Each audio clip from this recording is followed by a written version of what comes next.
श्रीकृष्ण जन्म स्तुतिः। वसुदेव देवकी नंदा यशोदानंददायकं वंदे योगेश्वरं कृष्णं गीता पीयूषदायकं।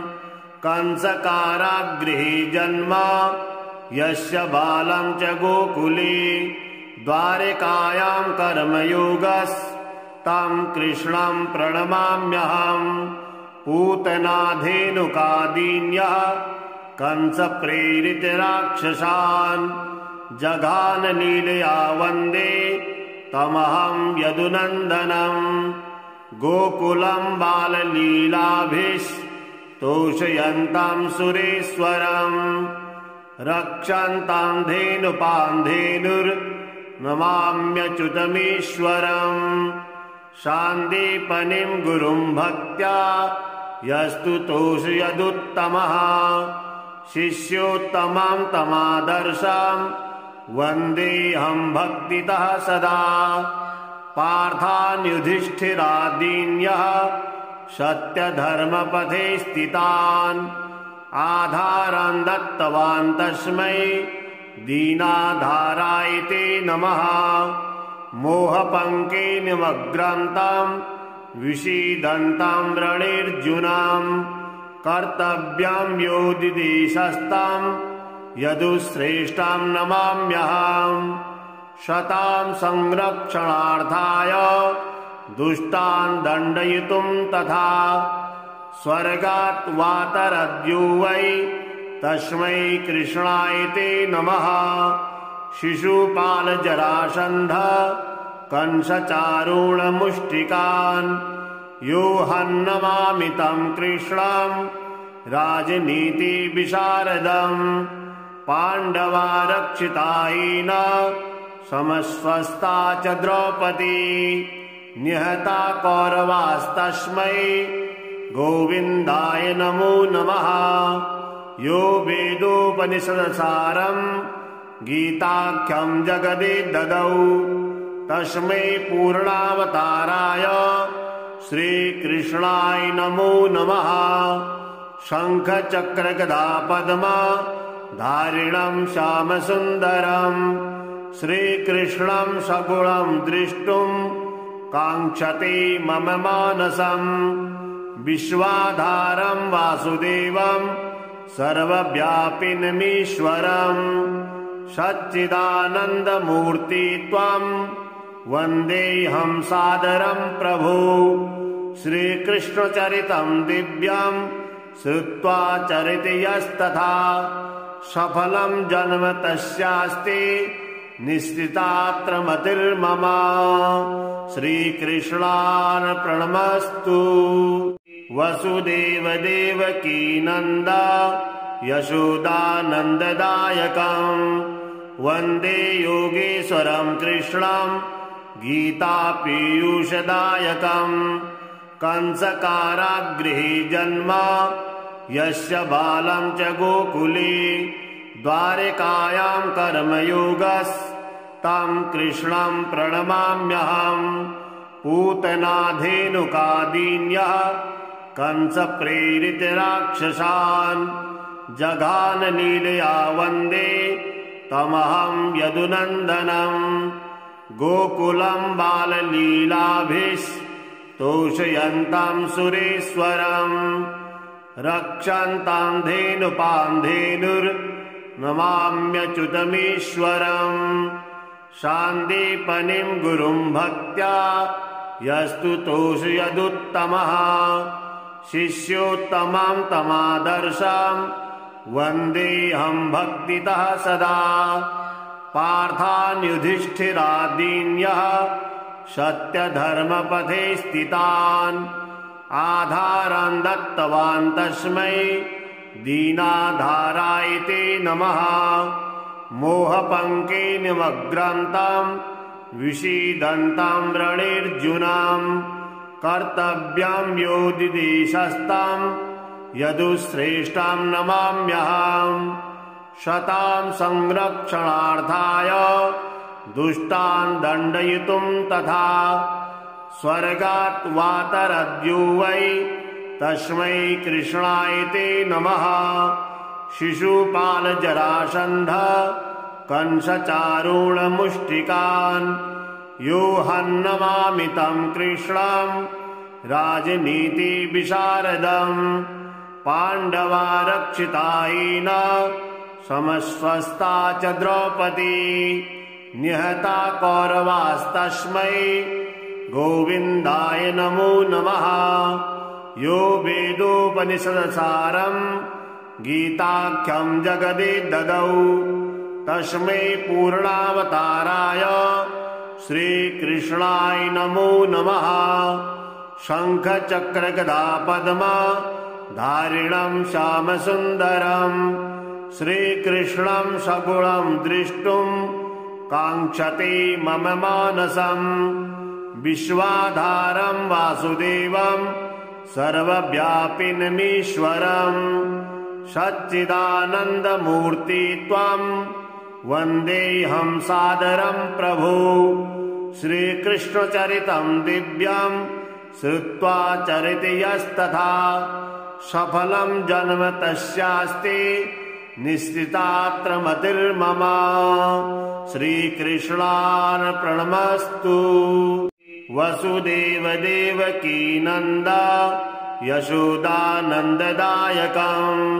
वन्दे योगेश्वरं कृष्णं गीतापीयूषदायकं। कंसकारागृहे जन्म यस्य बालं च गोकुले द्वारकायां कर्मयोगस्तं कृष्णं प्रणमाम्यहम्। पूतनाधेनुकादीन्यः कंसप्रेरितराक्षसान् जघानलीलया वन्दे तमहं यदुनन्दनम्।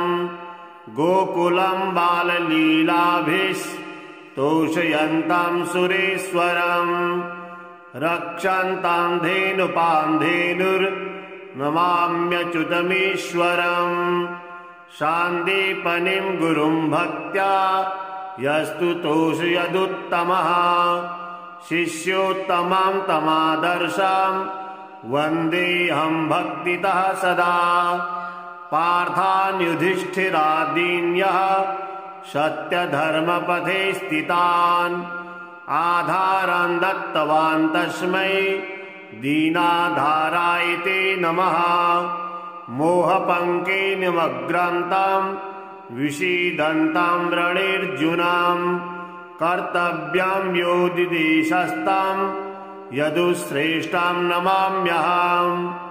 शतां संरक्षणार्थाय दुष्टान् दण्डयितुं तथा स्वर्गात् वातरद्यो वै तस्मै कृष्णाय ते नमः। शिशुपालजरासन्ध कंसचारूणमुष्टिकान् यो हन्नमामितं कृष्णं राजनीतिविशारदम्। पाण्डवा रक्षितायेन समस्वस्ता च द्रौपदी निहता कौरवास्तस्मै गोविन्दाय नमो नमः। यो वेदोपनिषदसारं गीताख्यं जगदे ददौ तस्मै पूर्णावताराय श्रीकृष्णाय नमो नमः। शंख चक्र गदा पद्म धारिणं श्यामसुन्दरं श्रीकृष्णं सगुणं द्रष्टुं काङ्क्षते मम मानसम्। विश्वाधारं वासुदेवं सर्वव्यापिनमीश्वरम् सच्चिदानन्दमूर्ति त्वां वन्देऽहं सादरं प्रभो। श्रीकृष्णचरितं दिव्यं श्रुत्वा चरितयस्तथा सफलं जन्म तस्यास्ति निश्चितात्र मतिर्मम। श्रीकृष्णार्पणमस्तु। वसुदेवदेवकी नन्द यशोदानन्ददायकं वन्दे योगेश्वरं कृष्णं गीतापीयूषदायकं। कंसकारागृहे जन्म यस्य बालं च गोकुले द्वारकायां कर्मयोगस्तं कृष्णं प्रणमाम्यहम् पूतनाधेनुकादीन्यः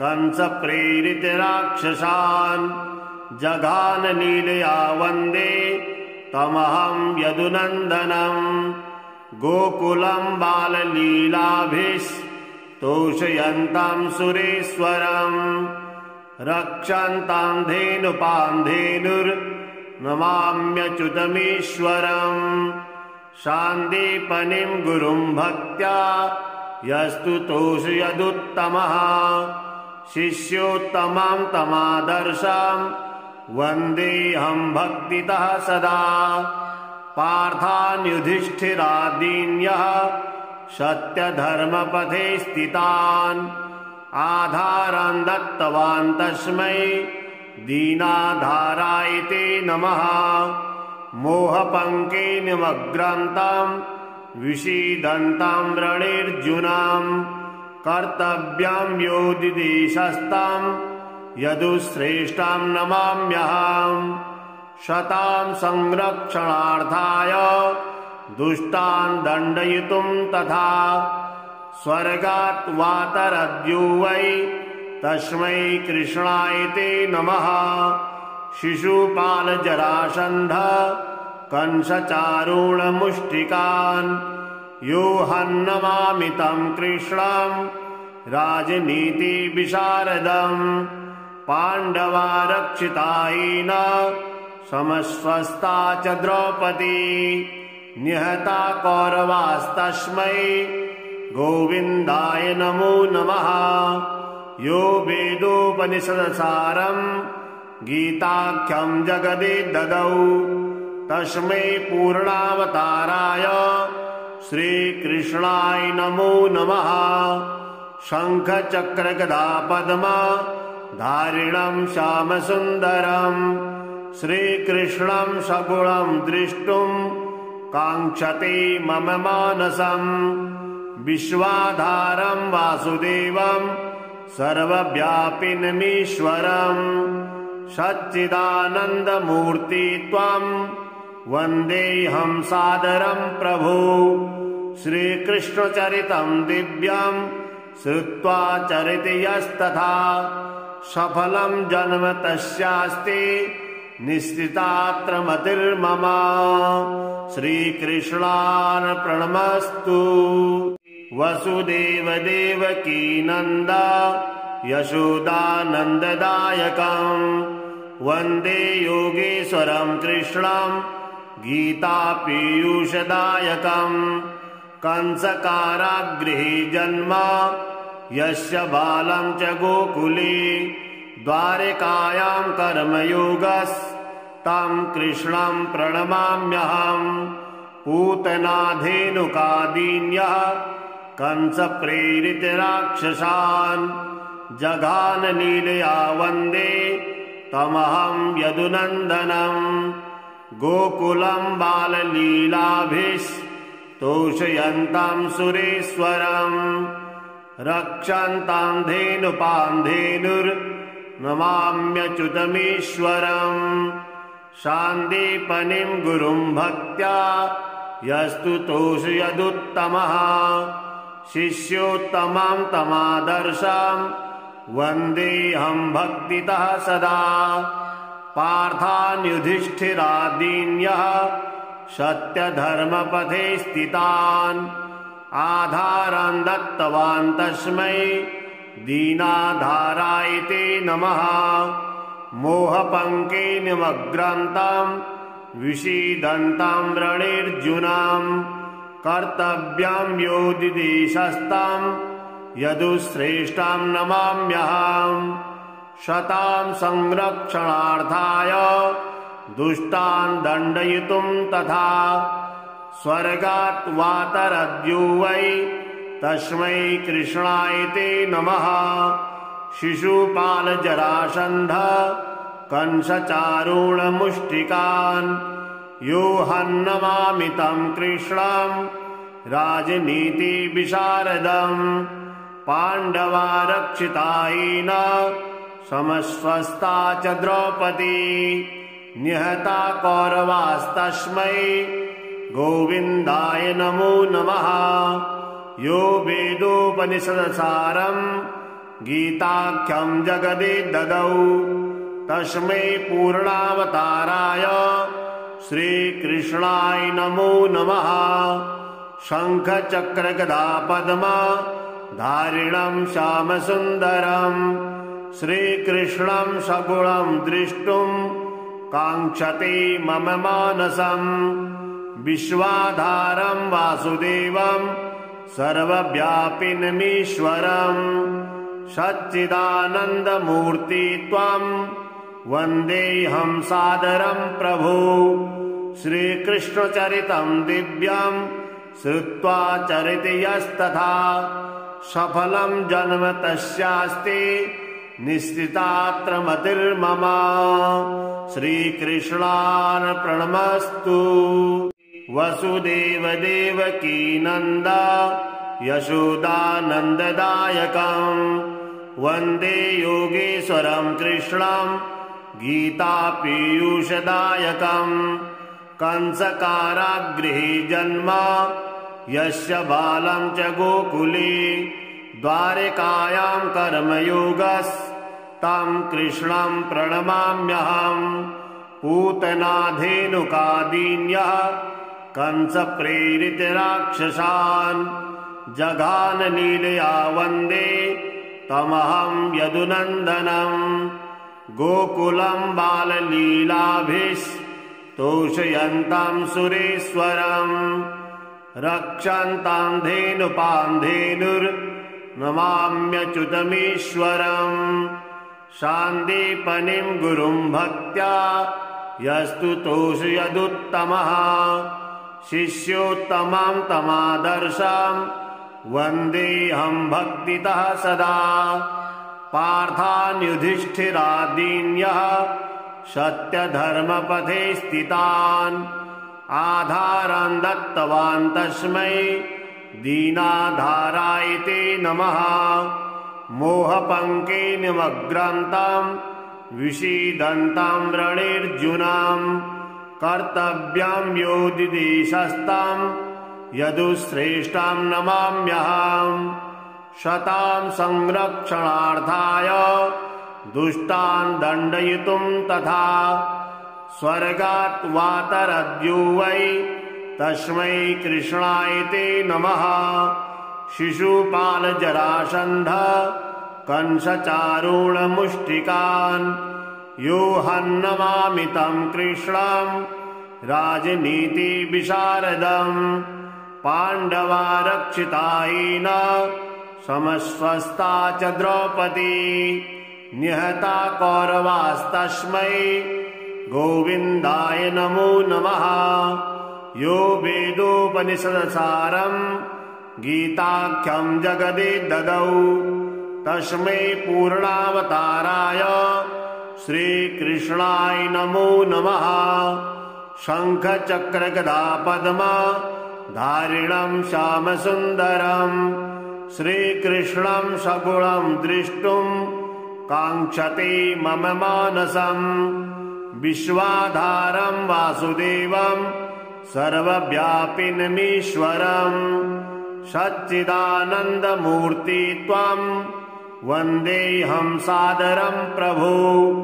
श्रीकृष्णचरितं दिव्यं श्रुत्वा चरिति यस्तथा सफलं जन्म तस्यास्ति निश्चितात्र मतिर्मम।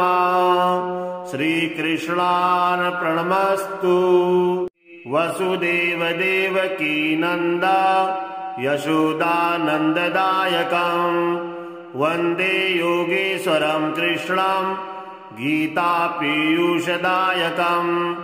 कंसकारागृहे जन्म यस्य बालं च गोकुले द्वारकायां कर्मयोगस्तं कृष्णं प्रणमाम्यहम्।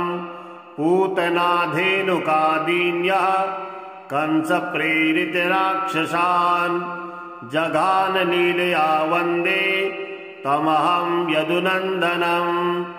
गोकुलं बाललीलाभिः तोषयन्तां सुरेश्वरम् रक्षन्तां धेनुपान्धेनुर्नमाम्यच्युतमीश्वरम् शान्दीपनिं गुरुं भक्त्या यस्तु तोषयदुत्तमः शिष्योत्तमां तमादर्शां वन्देऽहं भक्तितः सदा पार्थान्युधिष्ठिरादीन्यः सत्यधर्मपथे स्थितान् आधारं दत्तवान् तस्मै दीनाधाराय ते नमः मोहपङ्के निमग्नान्तां विषीदन्तां रणेऽर्जुनां कर्तव्यं योदिदेशस्तां यदुश्रेष्ठां नमाम्यहम् शतां संरक्षणार्थाय दुष्टान् दण्डयितुं